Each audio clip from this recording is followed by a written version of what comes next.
साईं सच्चरित अध्याय 13।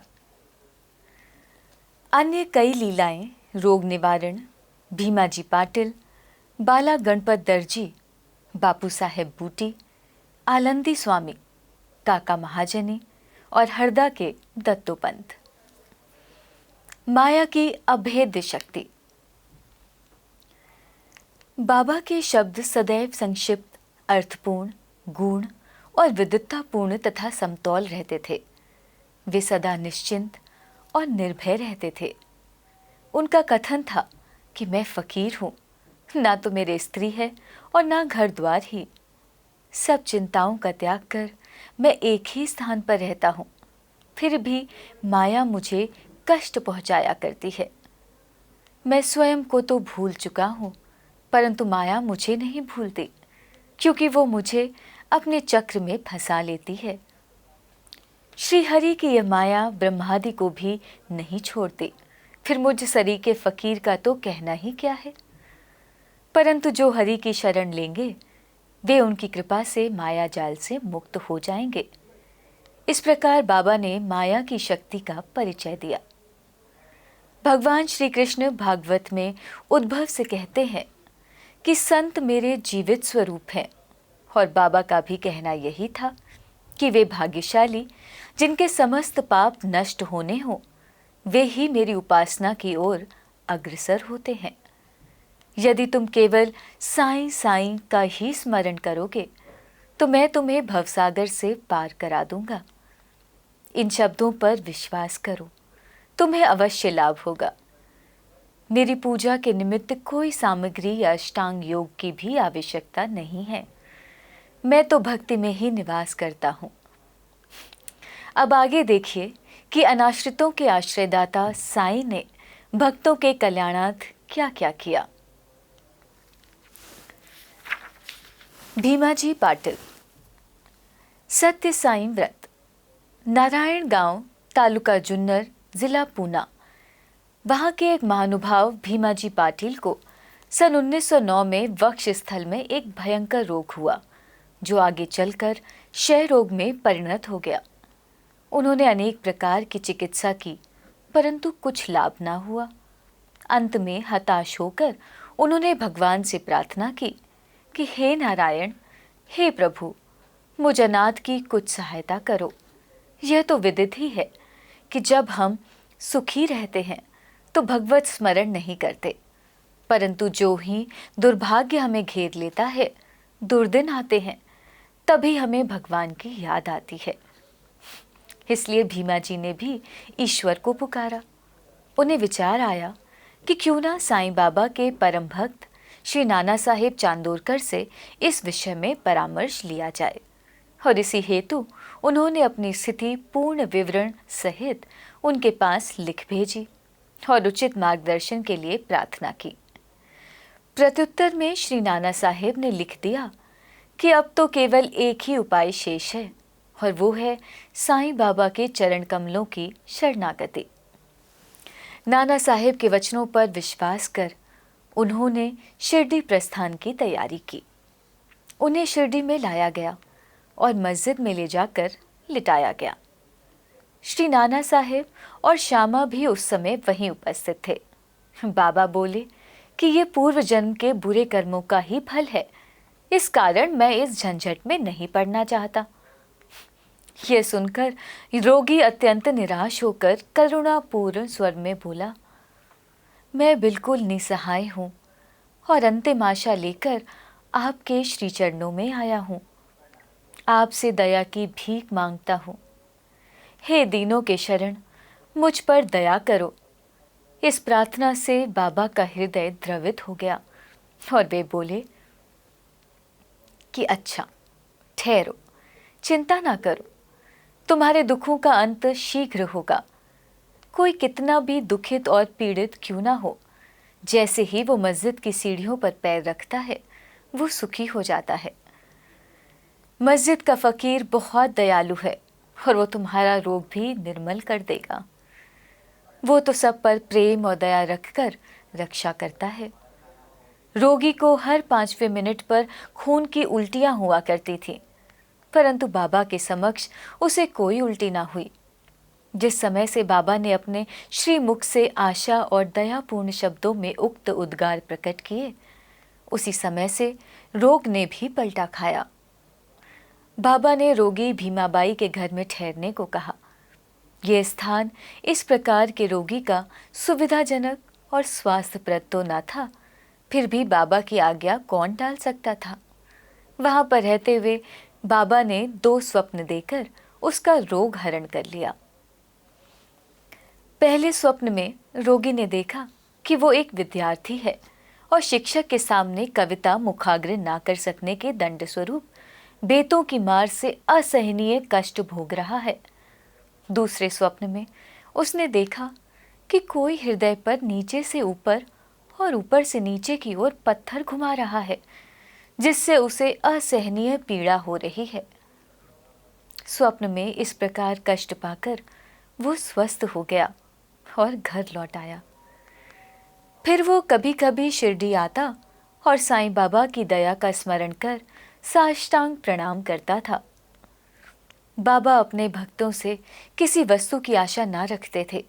वे तो केवल स्मरण, दृढ़ निष्ठा और भक्ति के भूखे थे। महाराष्ट्र के लोग प्रतिपक्ष या प्रतिमास सदैव सत्यनारायण का व्रत किया करते हैं, परंतु अपने गांव पहुंचने पर भीमाजी पाटिल ने सत्यनारायण व्रत के स्थान पर एक नया ही सत्य साईं व्रत प्रारंभ कर दिया। बाला गणपत दर्जी, एक दूसरे भक्त जिनका नाम बाला गणपत दर्जी था, एक समय जीर्ण ज्वर से पीड़ित हुए। उन्होंने सब प्रकार की दवाइयां और काढ़े लिए, परंतु इनसे कोई लाभ न हुआ। जब ज्वर तिलमात्र भी ना घटा तो वे शिरडी दौड़े आए और बाबा के श्री चरणों में शरणी ली। बाबा ने उन्हें विचित्र आदेश दिया कि लक्ष्मी मंदिर के पास जाकर एक काले कुत्ते को थोड़ा सा दही और चावल खिलाओ। वे ये समझ ना सके कि इस आदेश का पालन कैसे करें। घर पहुंचकर चावल और दही लेकर वे लक्ष्मी मंदिर पहुंचे, जहां उन्हें एक काला कुत्ता पूंछ हिलाते हुए दिखा। उन्होंने वो चावल और दही उस कुत्ते के सामने रख दिया, जिसे वो तुरंत ही खा गया। इस चरित्र की विशेषता का वर्णन कैसे करूं कि उपर्युक्त उपाय करने मात्र से ही बाला दर्जी का ज्वर हमेशा के लिए जाता रहा। बापू साहेब बूटी। श्रीमान बापू साहेब बूटी एक बार अम्लपित्त के रोग से पीड़ित हुए। उनकी अलमारी में अनेक औषधियां थीं, परंतु कोई भी गुणकारी ना हो रही थी। बापू साहेब अम्लपित्त के कारण अति दुर्बल हुए और उनकी स्थिति इतनी गंभीर हो गई कि वे मस्जिद में जाकर बाबा के दर्शन करने में भी असमर्थ थे। बाबा ने उन्हें बुलाकर अपने सम्मुख बिठाया और बोले, सावधान, अब तुम्हें दस्त ना लगेंगे। अपनी उंगली उठाकर फिर कहने लगे, उल्टियां भी अवश्य रुक जाएंगी। बाबा ने ऐसी कृपा की कि रोग समूल नष्ट हो गया और बूटी साहेब पूर्ण स्वस्थ हो गए। एक अन्य अवसर पर भी वे हैजा से पीड़ित हो गए। फलस्वरूप उनकी प्यास अधिक तीव्र हो गई। डॉक्टर पिल्ले ने हर तरह के उपचार किए, परंतु स्थिति ना सुधरी। अंत में वे फिर बाबा के पास पहुंचे और उनसे तृषा रोग निवारण की औषधि के लिए प्रार्थना की। उनकी प्रार्थना सुनकर बाबा ने उन्हें मीठे दूध में उबाला हुआ बादाम, अखरोट और पिस्ते का काढ़ा पियो, ये औषधि बतला दी। दूसरा डॉक्टर या हकीम बाबा की बतलाई हुई इस औषधि को प्राण घातक ही समझता, परंतु बाबा की आज्ञा का पालन करने से ये रोगनाशक सिद्ध हुई और आश्चर्य की बात है कि रोग समूल नष्ट हो गया। आलंदी के स्वामी। आलंदी के एक स्वामी बाबा के दर्शनार्थ शिरडी पधारे। उनके कान में असह्य पीड़ा थी, जिसके कारण उन्हें एक पल भी विश्राम करना दुष्कर था। उनकी शल्य चिकित्सा भी हो चुकी थी, फिर भी स्थिति में कोई विशेष परिवर्तन ना हुआ था। दर्द भी अधिक था। वे किंग कर्तव्य विमूढ़ होकर वापस लौटने के लिए बाबा से अनुमति मांगने गए। ये देखकर श्यामा ने बाबा से प्रार्थना की कि स्वामी के कान में अधिक पीड़ा है, आप इस पर कृपा करो। बाबा आश्वासन देकर बोले, अल्लाह अच्छा करेगा। स्वामी जी पूना वापस लौट गए और 1 सप्ताह के बाद उन्होंने शिरडी पत्र भेजा कि पीड़ा शांत हो गई है, परंतु सूजन अभी पूर्ववत ही है। सूजन दूर हो जाए इसके लिए वे शल्य चिकित्सा यानी कि ऑपरेशन कराने बंबई गए। शल्य चिकित्सा विशेषज्ञ ने जांच करने के बाद कहा कि शल्य चिकित्सा यानी कि ऑपरेशन की कोई आवश्यकता नहीं। बाबा के शब्दों का गुणार्थ हम निरे मूर्ख क्या समझे। काका महाजनी। काका महाजनी नाम के एक अन्य भक्त को अतिसार की बीमारी हो गई। बाबा का सेवा क्रम कहीं टूट ना जाए, इस कारण वे 1 लोटा पानी भरकर मस्जिद के एक कोने में रख देते थे ताकि शंका होने पर शीघ्र ही बाहर जा सके। श्री साईं बाबा को तो सब विदित ही था, फिर भी काका ने बाबा को सूचना इसलिए नहीं दी कि वे रोग से शीघ्र ही मुक्ति पा जाएंगे। मस्जिद में फर्श बनाने की स्वीकृति बाबा से प्राप्त हो ही चुकी थी, परंतु जब कार्य प्रारंभ हुआ तो बाबा क्रोधित हो गए और उत्तेजित होकर चिल्लाने लगे, जिससे भगदड़ मच गई। जैसे ही काका भागने लगे, वैसे ही बाबा ने उन्हें पकड़ लिया और अपने सामने बिठा लिया। इस गड़बड़ी में कोई आदमी मूंगफली की एक छोटी थैली वहां पर भूल गया। बाबा ने एक मुट्ठी मूंगफली उसमें से निकाली और छीलकर दाने काका को खाने के लिए दे दिए। क्रोधित होना, मूंगफली छीलना और उन्हें काका को खिलाना, ये सब कार्य एक साथ ही चलने लगा। स्वयं बाबा ने भी उसमें से कुछ मूंगफली खाई। जब थैली खाली हो गई तो बाबा ने कहा कि मुझे प्यास लगी है, जाकर थोड़ा जल ले आओ। काका एक घड़ा पानी भर लाए और दोनों ने उसमें से पानी पिया। फिर बाबा बोले कि अब तुम्हारा अतिसार रोग दूर हो गया है, तुम अपने फर्श के कार्य की देखभाल कर सकते हो। थोड़े ही समय में भागे हुए लोग भी लौट आए। कार्य पुनः प्रारंभ हो गया।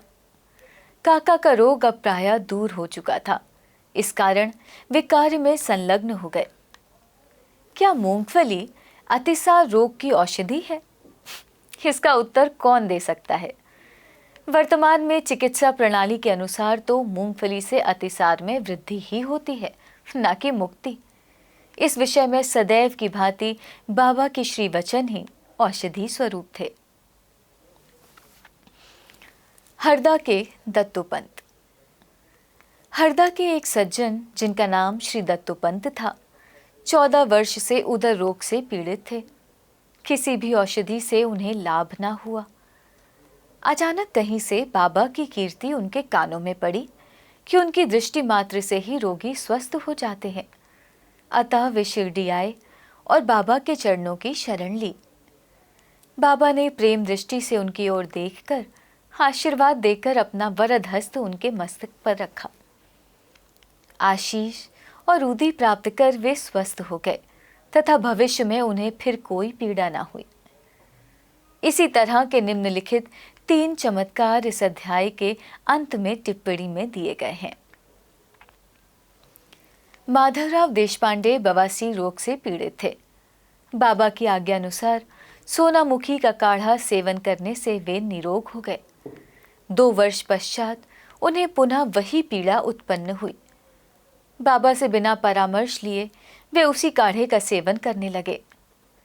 परिणाम ये हुआ कि रोग अधिक बढ़ गया, परंतु बाद में बाबा की कृपा से शीघ्र ही ठीक हो गया। दूसरा, काका महाजनी के बड़े भाई गंगाधर पंत को कुछ वर्षों से सदैव उदर में पीड़ा बनी रहती थी। बाबा की कीर्ति सुनकर वे भी शिरडी आए और आरोग्य प्राप्ति के लिए प्रार्थना करने लगे। बाबा ने उनके उदर को स्पर्श कर कहा, अल्लाह अच्छा करेगा। इसके पश्चात तुरंत ही उनकी उदर पीड़ा मिट गई और वे पूर्णतः स्वस्थ हो गए। तीसरा, श्री नाना साहेब चांदोरकर को भी एक बार उदर में बहुत पीड़ा होने लगी। वे दिन रात मछली के समान तड़पने लगे। डॉक्टरों ने अनेक उपचार किए, परंतु कोई परिणाम ना निकला। अंत में वे बाबा की शरण में आए। बाबा ने उन्हें घी के साथ बर्फी खाने की आज्ञा दी। इस औषधि के सेवन से वे पूर्ण स्वस्थ हो गए। इन सब कथाओं से यही प्रतीत होता है कि सच्ची औषधि जिससे अनेकों को स्वास्थ्य लाभ हुआ, वो बाबा के केवल श्रीमुख से उच्चारित वचनों एवं उनकी कृपा का ही प्रभाव था। श्री सद्गुरु साईनाथ अर्पणमस्तु। शुभम भवतु।